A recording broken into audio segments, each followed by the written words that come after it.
Welcome to OkState Daily. Casey Porter here, joined by Scott McKinley after a frustrating week of college football for Oklahoma State, another frustrating weekend. But hey, Scott, first and foremost, I know you're always the one that brings the level head to this station and this channel. So how are you, man?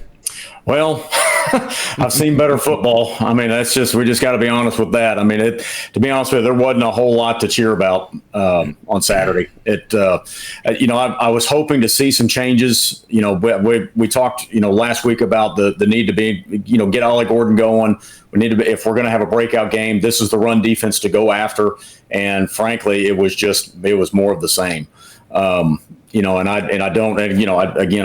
know what the answer is. And I think that's where all OSU fans are today, is we're all scratching our head. Well, what's the answer? And I'm afraid that our coaching staff is scratching their head as well today as well. You'd think that if we were going to get it fixed, we would have gotten the things that needed to be ironed out.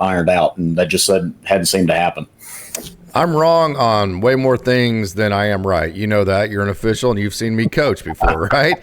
So let's preface everything by that. But I was right about one thing 2 weeks ago when Mike Gundy, after the Utah game, when he's kind of solemn and somber and not feisty and not ornery in his press conferences, that to me usually is an indication that he just doesn't really have any answers at that moment.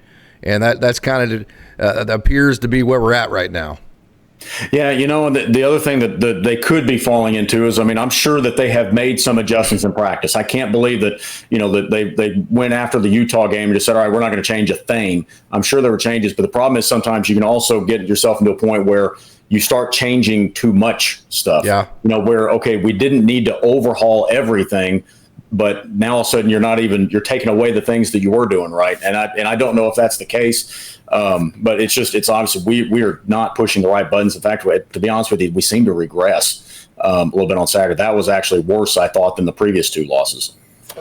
I would agree, man. I mean, there's just not a whole lot, and this is going to feel like just a cesspool of negativity, because I guess it's going to be because I don't know how any other way to approach this show, because I just can't. You sit down and after one of these deals, of course, you blow your steam off, right? Like you're pissed about losing, and then you have that period where you're mad. It's kind of like the stages of grieving. But then you sit down and you go, okay, well, what are the positives?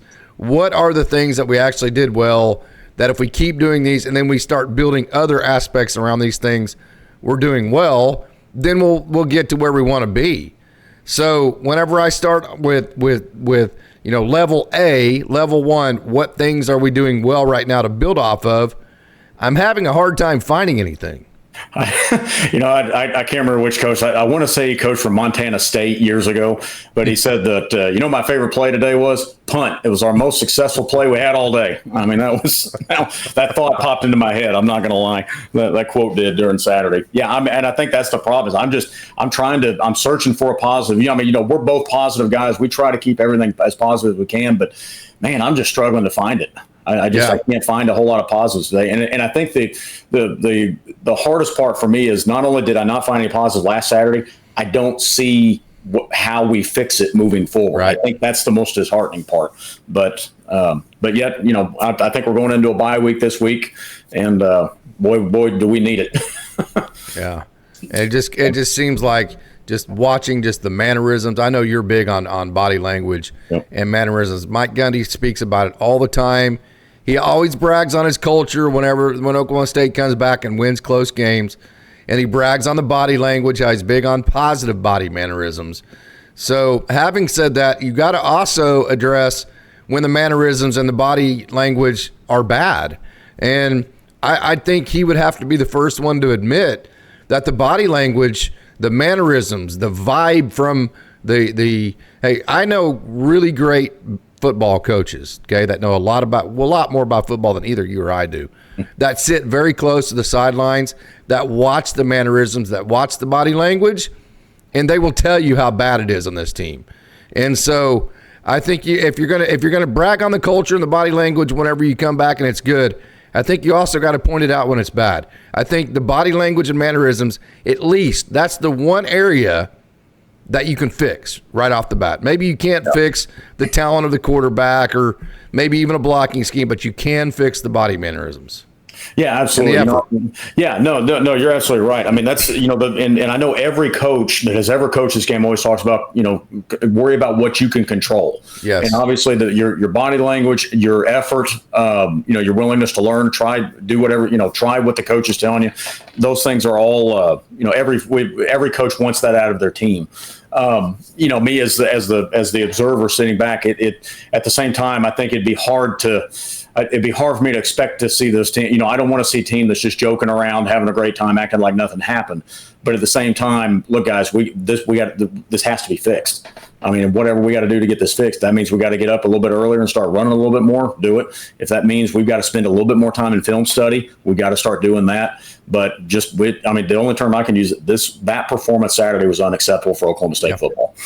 And the other thing I was going to mention is, to me, one of the other things I also believe is a wise football coach once told me, said, games are not won and lost in October. They're won and lost in February back in the weight room. Mm-hmm. But to me, it's kind of the same thing. We've got to go in a little bit, in my opinion, with the coaching staff and the philosophy of our program. There's been debate over the years about Mike Gundy and his recruiting. Should we be getting, why don't we get a few, higher caliber recruits in here, those kind of things. And that will be debated even when Gundy's gone. But one thing you can say for Gundy is he's had a great player development program where he'll take a 2-star into a 4, he'll turn him into a really good ball player. I think part of that's the retention. You keep him for 5 years. Yeah, right? Exactly. And I think part of the thing, what I see is the transfer portal has kind of made that model obsolete.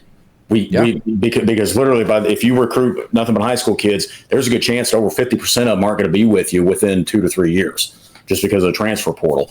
So basically, that's kind of a roundabout way of saying, in my opinion, it's one of those things where Gundy has done a great job with player development, but that model doesn't work anymore. So basically, what's going to have to happen is the old dog's going to have to find some new tricks. Yes. That's at the end of the day, that's what I really think is happening, that we can't do what we did 10 years ago and expect to have the same result today because the landscape's changed. I think it's fair to say, I hope this doesn't sound like I'm throwing this generation of kids under the bus, because I'm not that old get off my lawn type of guy. These kids don't. I'm not that guy. Yeah. These kids nowadays are smart. They're wonderful people. They're going to create a great generation of new Americans and all of that. So trust me, I'm not coming at it from that perspective. It's the adults' fault. So you have the transfer portal, you have the NIL. The adults are the ones that are creating all these situations that are giving the kids the opportunities. And don't kid yourself. If somebody was offering me $1 million to go play for Colorado, and another school was offering me $100,000 to play for Oklahoma State, I'm a diehard OSU fan. Sorry, guys, that's $900,000. I'm going to play for Colorado. So kind of my point here is, this is what it is. And kids in this wild west of college football are going to play for the brand so long as it benefits them. So when they start seeing scheme where they go, Coach, this isn't going to help me. I'm only going to have 2 catches today. Coach, this scheme is only going to get me 60 to 70 yards today, and it's not going to get me the NIL money that I deserve because I think I'm better than that. Then at that point, that's when kids in this generation of college football that's been created by the adults, that's to me when they stop playing for the brand. Yeah, exactly. I think you're exactly right. And I really don't have an answer for how we combat that, because right now, until the powers that be, whatever those are, because right now the NCAA doesn't have a whole lot of power over anything, from my vantage point. Until the powers that be, I'm looking maybe even Congress is going to have to get involved. Until they start to regulate that stuff, that's the world that we're going to live in. We saw what happened, with UNLV, with the quarterback and all that kind of stuff. That's just, we live in a different world. I don't know. Maybe we need to try the Marshall coach's tactic of getting the Tudor biscuit, all you can eat all day, whatever, Maybe Eskimo Joe's can get us a deal on cheese fries or something. I don't know. But looking at the game on Saturday, we got gashed on run defense. We got gashed all over the place. Offense was completely anemic. And I was hopeful that Saturday we would have something positive to take out of it. Something we could build off of, like you said earlier. But right now we don't have it. We just flat don't have it. Kind of my point is on that whole dialogue there is that more than ever, the motivating factor to get kids to play for the brand is the scheme. when they pick up the playbook for that week and the game plan and the scouting report, they need to look at that scouting report and go, woohoo, let's go, baby. This looks fun right here. I mean, there needs to be fun stuff installed and stuff that you can look at a kid and go, hey, you do this, you're going to have a really good day. You're going to have 11 tackles. Or more than any time ever with the iPads, kids can get on anytime they want and watch film. They do it all the way down to the junior high level of whatever game it may be on their Huddle accounts, on their cell phones, on their iPads or whatever. The scheme has to be creative enough to entertain the kids. Now, some older adults may go, well, you can't cater to the kids. Well, you don't have a choice. Yeah. This generation, the scheme has to be fun, it has to be entertaining, and it has to be one that get the kids excited. That's how you motivate these kids in this day of NIL and transfer portal, my opinion. Yeah. No, it's the script has flipped where there was the adults that had all the power in college football, whether it was administration, the coaches, the NCAA, those kind of deals. Now the players have got all the power. Mm-hmm. And I think most college football fans that have been watching for a long time, we don't like that at all. I mean, I really think we're treading in dangerous waters moving forward for the future of college football, but that's just kind of the way that it goes. Back to one of the things we were talking about with coaching and basically what happened on Saturday is our coaches understand X's and O's football. That's not the question. I mean, you are not going to make it to Division I football and not understand X's and O's. But What I've always said is, okay, well, what's the difference between a mid-level Division I coach and Nick Saban? Because I guarantee that mid-level coach, he knows X's and O's too. Nick Saban may have a few edges here and there. He may see a few things on tape and that kind of deal. But there's other things that go into that make you a good coach. Because you can have a great scheme, but if your kids don't execute it properly because you didn't run it enough, okay, that's a problem. If you're not able to motivate your kids, like Saturday when their body language isn't good, okay, that's also goes into the job. So it's, to me, I don't necessarily know right now if it's an X's and O problem. I mean, you can dissect the tape and I guarantee you're going to find busts. You're going to find we call the wrong scheme at a certain time, but that happens in almost every single football game that's out there. That's not something that's outside the norm, but I'm curious to see what the other X factors are that are going into it. There's something else that's not going on. And I don't know if it's a toxic locker room. I don't know. It would be all speculation if I threw that out there. But I feel like there's something going on beyond the X's and O's in OSU football right now, and I don't know what that is. Yeah, you mentioned some of the issues. I'm to the point now, transfer portal, to hell with it all. If you don't want to be here, get the hell out of here. That's, as an Oklahoma State fan of 51 years, that's where I'm at. I have seen Oklahoma State lose football games before. That I don't like it, but I can deal with it as long as I know that I'm watching 11 guys on both sides of the ball that want to play Oklahoma State football, right? So I'm at the point to where I'm good with Mike Gundy going old. Of course, you have NCAA rules. You can't just have a scrimmage on a Rogue Tuesday, and then if you don't like what Pat Jones used to do, like he would have 11 different sessions, 13 different sessions, and then if you're on session 7 and he didn't like the way the practice was going, he would blow his whistle and say, hey, we're back to session 1. And there was nothing the players could do about it, right? You can't do that anymore. But I'm of the opinion, I'm good with Mike Gundy going scorched earth and saying, guys, you know what? We're going to find out just who in the hell wants to be at OSU this week, whether you like it or not. And if you don't like it, get the hell out of here. I am good with Mike Gundy laying down that law and losing every single game for the rest of the year, at least trying to find guys that want to play for OSU. That's where I'm at with this group of players. Yeah, I would echo that sentiment. I think what you mentioned there, I think all OSU fans, when we talk about the culture of our fan base, that's really where our fan base is at. Is look, we understand the role of being an underdog. We've been an underdog for forever. We fully understand that. We realize you're not going to win every game. We actually have a pretty patient fan base, I think. But the thing is, I want to believe that the guys that we put out there are fighting as hard as they can. And you know what? If we come up short at the end of the day, okay, it is what it is. But the product we put on the field the last 2 weeks, I didn't get that feeling. And the other thing that I just to mention that I thought was kind of very disheartening, I'll use that term, was the booing coming from the fans. Yeah. And of course, some people will jump down in the first quarter. They'll jump down and say, well, you can't do it. Well, I'll be honest with you. 10 years ago, I would have felt a little bit different because they were amateur athletes. Well, now we've got guys down there that have become millionaires. Yes. And to put in that kind of performance, I can't say that I blame the fans on that one. I just, and again, I think I would have felt very differently about that 10 years ago than I do now. Well, I'll say this. Going to the game and expressing frustration through booing is a hell of a lot better than not showing up in the first place. True. That's the worst thing that can happen to a program. We saw that with OSU basketball. The worst thing that Oklahoma State fans can do is stop showing up, because yes, you might make some changes with coaches here or there, but I'm telling you, man, once these people stop coming to games, you don't get them back. So Oklahoma State fans, this is a very, very, very dangerous time in Oklahoma State football. It reminds you of kind of the Sean Sutton era and then the Travis Ford era, to where you could feel it slipping away and you could feel the fan base kind of getting a little bit more distant. That could happen here in the near future. I would just warn OSU fans, no matter how pissed you are at Mike Gundy, no matter how pissed you are at maybe even a Weiberg for not moving fast enough on changes in the program, please keep going to Oklahoma State football, because even if you make your point and they make changes, if people aren't coming to these games, that's going to be the death nail of Oklahoma State football, being in the Big 12, which is already so far behind the Big 10 and the SEC. That would be my rallying cry for Oklahoma State fans. And I know there's fans going to say, well, that's the only way that we can express our disappointment.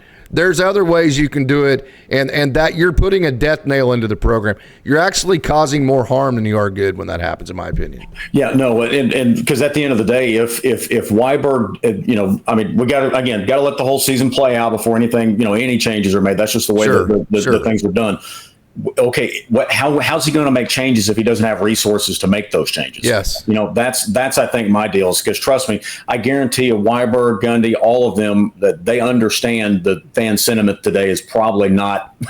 I'm mad as hell, Scott. It's Sunday evening, and it's more than 24 hours, and I'm madder now than I was, not as emotional, but just mad about what I saw. I think I'm madder now than I was then. Just. Yeah. What's going on, man? Yeah. So trust me. I think, to echo your point, I think the administration, they know what's going on. They're not, they're smart people. They know what's going on. But I would echo that point. Continue going to the games. Continue to support the team. I've never been one that they feel like, well, just burn everything to the ground. No, don't do that. There are changes that need to be made. I think everybody would agree with that. In fact, truthfully, if Mike Gundy was on here and we had truth serum in him, I'm sure he would say that as well. But at the same time, we got to continue. It's about supporting the program right now.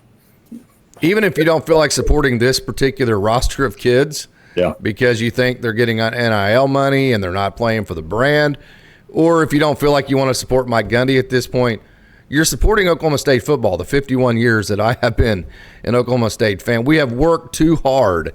We've come too far from some of those crowds in the 80s and 90s and all of this, building the stadium, to let it just go by because we're having a rough patch of football. We're tougher than that. We're better fans than that. That's kind of what I'm saying there. And then also another thing too, and of course social media is brutal, but even with the NIL, you mentioned and I said this on my show last night, that these kids are no longer hands off, man. They're professionals. So once you take $1 million, you better play good or you're going to get the criticism. That's what you have deservedly coming towards you. Having said that, it's one thing to objectively, comment about poor play from a player, which is totally fair. They chose to come to a university that's put in the spotlight. They enjoy all the perks of when things go well. So then they have to also, they've got to face the music when things don't go well. That's totally fair. But that's totally different than getting on Facebook or wherever you may get, oh, he's trash. Oh, he's garbage. Oh, he's a piece of shit. Stop it. Stop it. Even with the coaches, that kind of stuff just doesn't do anybody any good. Yeah. It's, and I think, and again, OSU fans have a right to be upset with what they saw on Saturday. Criticize away. Don't make it personal. Exactly. Well, it's the same thing like, you and I always talk about with coaches and officials. We can argue about a call all day long, but just don't make it personal. That's always, that'd be the only thing I'd say there. But, no, and I think moving forward, I mean, the one big decision we got to talk about is I know everybody is wanting to see something change at quarterback. Right. But I mean, I think right now we're kind of grasping at straws as we can just to try to get something positive going. I mean, my gosh, the injuries are starting to pile up between Nick Martin, Colin Oliver. Now it sounds like Flores has been out. It sounds like Ollie, I guess, got at least a little bit dinged up on Saturday. I don't know the extent on that. Wouldn't speculate on that. But we just right now, I'm trying to be that optimistic fan that I can find some type of positive. But right now, I'm just not seeing it. So the biggest part of that is Alan Bowman, 7th-year senior. All your offensive line is totally experienced. Brendan Presley not going to be here next year, all that kind of thing. So now you're kind of looking at this as an Oklahoma State fan as, okay, well, next year is going to be a rebuild, right? Yeah. I mean, I couldn't even tell you who our quarterback's going to be. I can't tell you who our offensive lineman's going to be. I can't tell you who my best receiver is going to be. So, I mean, we already knew next year was going to be a rebuild. And so why not get a jump start on that rebuild by spending half of this season building into that, right? I mean, that's kind of where I'm at. Why not? Why would you not make this a rebuild type season at this point? Yeah, no, I totally agree because listen, the Big 12 championship's out. Anything other than just maybe extending the bowl streak, which I don't know. I mean, yes, whatever. The bowl streak's nice, but I'm kind of in the same boat. It's like, nobody. They don't hang banners up in the stadium and say, "Oh, hey, you've been to X number of bowl games." So no, I completely agree with that. I think the one silver lining I would say moving forward, if we can look beyond this season, is the good thing about the transfer portal is you can get good fast, but you got to do it right. Now, and what I would say is, I tell you, it's the one coach on campus that has utilized that better than anybody is Coach Gajewski in softball. Mm-hmm. I mean, because every year we're bringing in hot, top talent with the transfer portal. The entire pitching staff, that kind of stuff. Yeah. I mean, so that it can be done. The catcher. Yeah, exactly. I mean, it can be done. You can get, if the pieces fall right with the transfer portal and everything else, we could have a good team next year. Now, we're a long way from there. We got a whole lot of things we got to fix, but I'm trying to find a silver lining on this thing. Yeah. But okay, maybe we can hit the transfer portal really hard and maybe get some good guys in here. Yeah. So I think, of course, nobody will ever ask because, like I said on my show last night, we know a millionth of what these you hit it just a minute ago. These Division I coaches are brilliant. They didn't get where they're at by not knowing the X's and O's, despite how it looks sometimes. Yeah. Most of the time it's, okay, well, they know like all these million different X's and O's that they can do. But it's more so, what can I get my kids actually to learn and be precise with and execute? It's not how much I know in my brain. It's how much can I get my kids to execute without making mistakes. That's the real key to coaching. And the transfer portal has made that much more difficult. But I say all that to say, if anybody did ever ask me, where would you start as far as the rebuild? Where would you start in terms of getting this program back on track? The one comment, if I had 5 minutes to talk to Mike Gundy, that I would say to him is, Coach Gundy, you have to figure out what style of quarterback that it is that you want to have at Oklahoma State. Because for every quarterback you have, that's a different style. You're literally having to change your offense every 2 or 3 years, which means you don't even know what kind of players, what kind of offensive linemen are you having. So like our running backs, we have Jalen Warren, who's really quick and shifty. We have Justice Hill. We have Dantrell Savage. We have Kendall, and then all of a sudden we have like Chris Carson, and then we have Ollie Gordon, who are the big guys that are trying to fit a square peg into a round hole. So I would say to Coach Gundy, first of all, identify the style of quarterback that you want. Do you want a mobile quarterback or do you want Brandon Whedon? Either one. I'm good with either one. So then we can develop all the rest of the talent around that. Then I would say if you truly want to run zone scheme, go get David Thompson. Go get Kendall Hunter.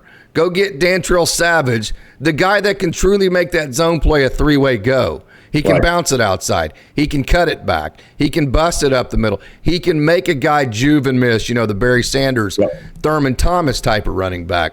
Don't go get the big bruiser if you want to run zone scheme. So identify the type of back the type of quarterback that you want to have. We know we need the big physical receivers because we like to throw it out there and win them one-on-ones. But that would be the first two things I would say to him if I had a chance to talk. This is why we're not having consistency, is because not only do we not know who our quarterback is, we don't even know what style of quarterback or style of running back that we even want to have in our offense. Yeah, and I think that's the thing. The age-old question is: do you build your offense around the players that you have, or do you try to get players to fit a particular scheme? In my opinion, there's enough good quality football players out there today. Decide what your identity is going to be. Yes. What do you want to do, and then let's go get the kids that fit that mold, and let's get going with it. Clint Shelf is a perfect example. Probably one of the great talent, but he's been one of our best quarterbacks. But I mean, he wasn't maybe his talent. I mean, just look at the way he's recruited, right? But he became a great player because he fit, right?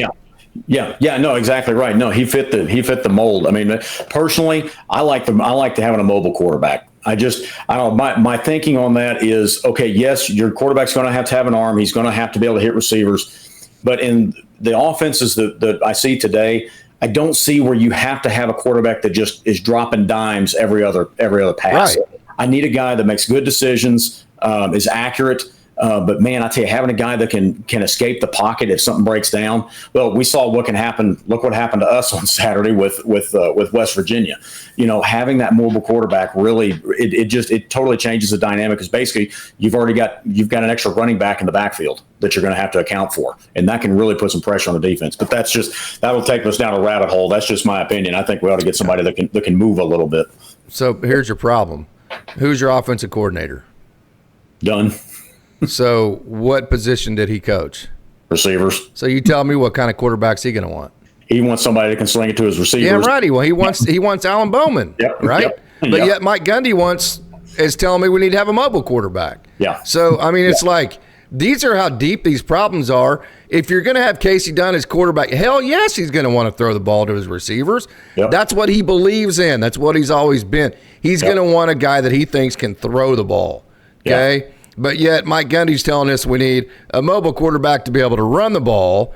And so it's like, guys, make your damn mind up, man. I mean, Coach Gundy, you're the head guy, right? I mean, you figure out what kind of quarter. So then you go get a mobile guy like Spencer Sanders. And then because Coach Dunn is a receivers coach and he likes the passing part of it, we don't really even know how to use him as far as the mobility of it. So the other reason why I say I like a mobile quarterback is, what's the worst case scenario? You get a quarterback back there that can't pass and he's not mobile. Well, okay. That's what we have this year. Yeah, exactly. That's where I'm alluding to it. So if we get a guy that's mobile, all right, he may struggle with passing, but hey, at least he can run. Yeah. We don't get stuck in a situation where we're just totally anemic back there. I mean, that, which is kind of where we're at right now. But I totally agree with you. I think moving forward, we've got to establish what the identity needs to be. What are we going after? How do we accomplish it? It's like anything else in life. You got to put out what's your goal and what's your plan to get there. I think that's really what it comes down to. So he's got an offensive coordinator that's a receivers coach, and we're trying to run zone scheme, and he's talking about having to have a mobile quarterback to be able to run the ball. Then he goes and gets an odd stack 3-3-5 defensive coordinator. All of a sudden, after the first year, we're in a 40 front. We're running man coverage on the back instead of the nice zone, layered 3 high zones that we were playing last year, and we're getting torched. It's like, first of all, Coach Gundy, you don't know what the hell you want right now. And that's manifesting in your coordinators don't know what you want. They don't know what kind of defense you want. They don't know what kind of offense you want. They don't know what style of player you want. And it's just the players are confused. And now finally, because Ollie Gordon's not going off for 230 whatever yards, it's actually manifesting in the results in the games. Am I being too harsh here? No, I think it's fair, because it like I said, it doesn't appear to me right now like we're losing because West Virginia just had that much more talent than us. Oh, hell no. They don't have 30 points more talent than we've got. Frankly, we just on defense, we look totally lost. I mean, they were getting guys into the in second and third level nobody's even put a hat on him yet. I mean, it was literally that bad. But, you know, and again, I think the toughest thing from a fan perspective, it's not going to get better overnight. This is not something, in my opinion, that we're just going to be able to flip a switch and all of a sudden we're going to have a great finish to the year. I hope we do. I hope I'm completely wrong on that. Yeah. But I don't. Right now, I don't see. You know, there were signs last year when we were going through that stretch that, okay, you know, we start seeing the pieces come together. Ollie broke out, and we were able to get there. But right now, I'm not seeing the signs that switch is going to get flipped. All right, I spewed all my venom. I feel better. This is therapeutic for me, Scott. No doubt about that. I Final thoughts. Every OSU fan needs therapy today. I found the positive light to this show, Scott. Oklahoma State is not going to lose a football game this weekend. That's true. There you go, man. That's where I'm at. That's right. If you can't tell, my Dodgers dogs are ready for Daddy to take them for a walk. So I think it's time for us to hang up and get off of here. But, hey, another great job. Final thoughts, Scott. I'd say to all OSU fans, just hang in there. We're a tough bunch. We've been through this before. You know, the good news is basketball season's right around the corner. So. And we have a breath of fresh air there, yes. Yep. I had no clue what to expect, but hey, at least I'm excited to see what happens. So, yep, no doubt. Hey, Scott, thanks a lot. Appreciate it. Want to thank everybody else for tuning in. Until next time, go Pokes.